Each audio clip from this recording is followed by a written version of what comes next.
The history of the sea is a history of loss. For as long as humans have built vessels to conquer the waves have claimed them in return. We have mapped the continents, pierced the skies, and yet the ocean floor remains a darker, more unknown frontier than the surface of Mars. It is a realm of silence, where light fails and pressure crushes, a perfect grave for secrets. And in this vast, watery cemetery, some stories stand out not for their tragedy alone, but for their utter, incomprehensible silence. These are the stories where a ship, a microcosm of society with hundreds of souls, ambitions, and fears, simply vanishes. No mayday call. No lifeboats. No floating debris. It is erased from existence, leaving behind a void so absolute it defies logic.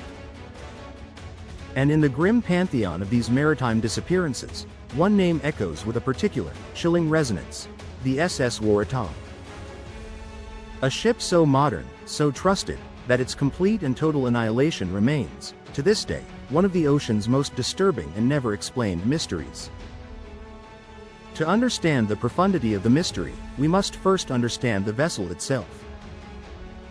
Launched in 1908 from the shipyards of Barclay Coral in Glasgow, the SS Waratah was the pride of the Blue Anchor Line.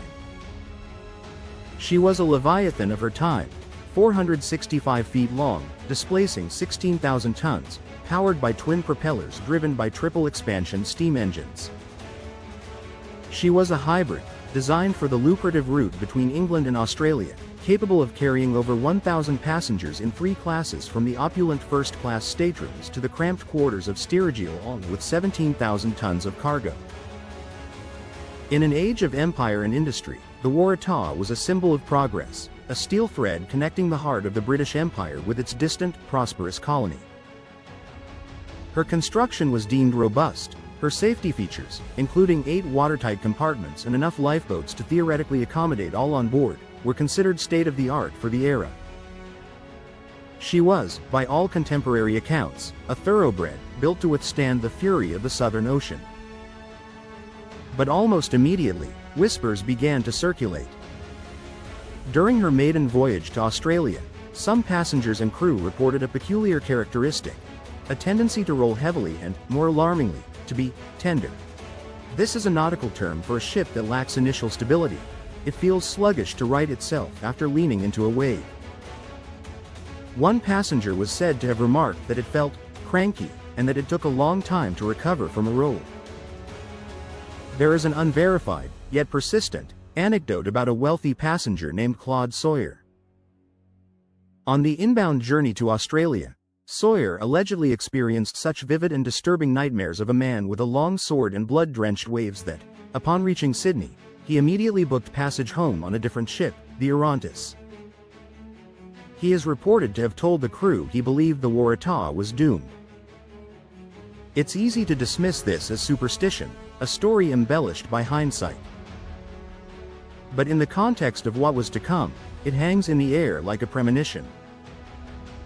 Our story truly begins on the 7th of July, 1909. The Waratah, under the command of the seasoned and respected Captain Joshua Ilbery, a man with 40 years of seafaring experience, departed Sydney for her return voyage to London.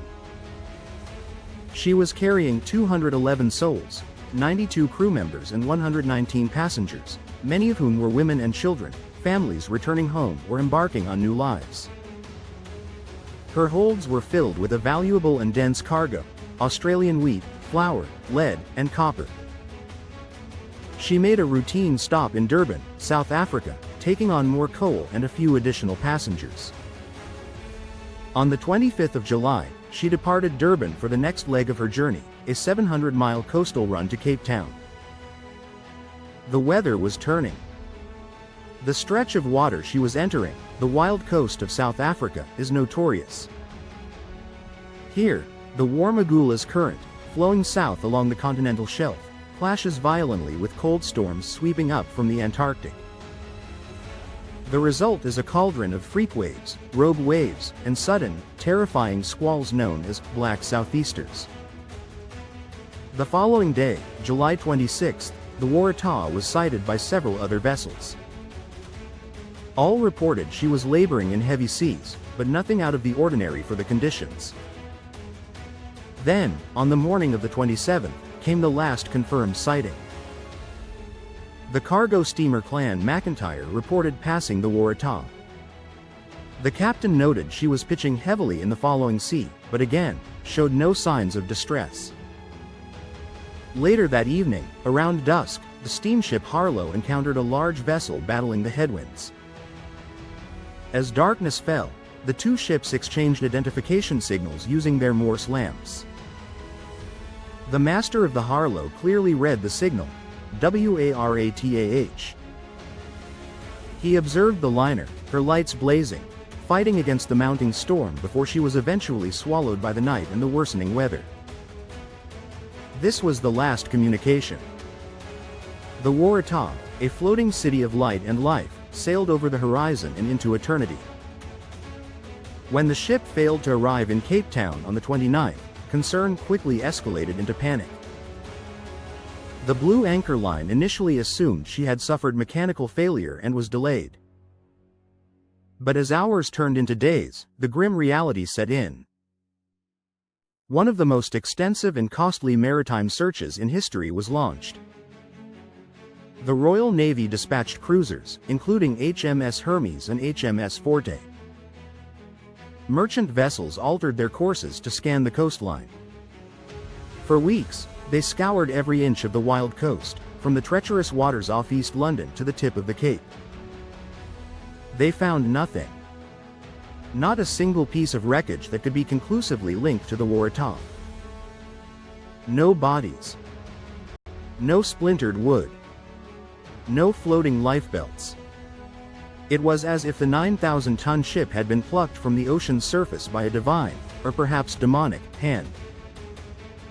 The absolute void of evidence is what fuels the mystery and gives rise to theories that range from the plausible to the paranormal. Let's analyze the most prominent ones.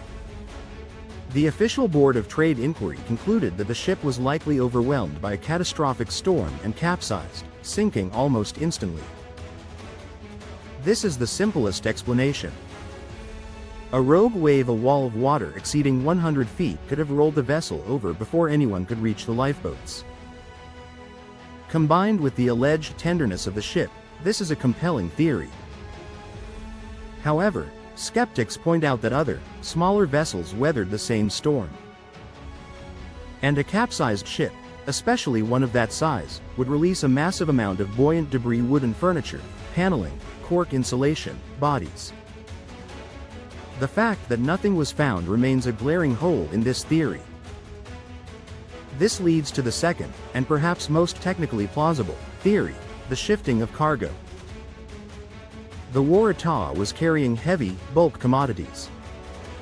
In the violent, rolling seas of the wild coast, this cargo could have broken free and slid to one side of the hold. This phenomenon, known as free surface effect, if the cargo was granular like grain, or simply massive weight shift if it was lead ingots, would have caused the ship to list severely. Once past a critical angle, perhaps 30 or 40 degrees, water would have poured into open portholes or air vents, and recovery would have been impossible. The ship would have rolled onto its side and plunged to the depths in a matter of minutes, explaining the lack of a distress signal. The heavy cargo would have dragged the entire structure down intact, leaving little to no debris to surface. Then, we have the more sinister theories. For years after the disappearance, reports surfaced from inhabitants along the coast who claimed to have seen a great ship on fire in the storm on the night of July 27. This gave birth to the theory of a catastrophic engine room fire, perhaps igniting coal dust, leading to a massive explosion that tore the ship apart. While this would account for the lack of debris if the explosion was sufficiently violent, it seems unlikely to have consumed every single trace of a steel-hulled vessel. And finally, we enter the realm of legend.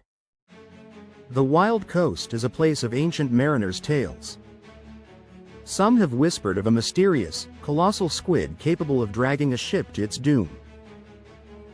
Others speak of the South Atlantic Triangle, a paranormal counterpart to the Bermuda Triangle, where ships are lost to strange atmospheric phenomena or dimensional rifts. The most enduring folklore is that of the ghost ship Waratah, itself a phantom liner, lights ablaze but crewed by the dead, forever sailing the coast where it was lost, a silent memorial to its own inexplicable fate. So, what truly happened to the SS Waratah? The most scientifically satisfying conclusion is a combination of factors. A ship with a subtle, perhaps fatal, design flaw in its stability, a heavy, potentially unstable cargo, and the encounter with a once-in-a-century storm system that generated a rogue wave or sustained waves of catastrophic power. This perfect storm of circumstances could have led to a sudden, catastrophic capsize or a rapid sinking due to flooding, dragging the ship and all its souls to a deep, cold seabed grave before anyone could react. The Waratah was more than steel and steam, it was a capsule of Edwardian society. Among the passengers were newlyweds, businessmen, children returning to boarding school, and families seeking a new start. Their individual stories, their hopes, were all extinguished in a single, silent moment. The ocean refused to give them back, and it refused to give us answers. This is the core of the horror. It is not just a shipwreck, it is an erasure. It is a chilling reminder that nature, in its raw, untamed power, can still produce events so absolute and so efficient in their destruction that they leave no witness, no evidence, and no closure. The Waratah remains down there, somewhere, in the eternal darkness. And its secret remains, forever, one of the most disturbing and never explained stories of the sea. Right finger. If you enjoyed the story, give it a like and subscribe to our channel for more content.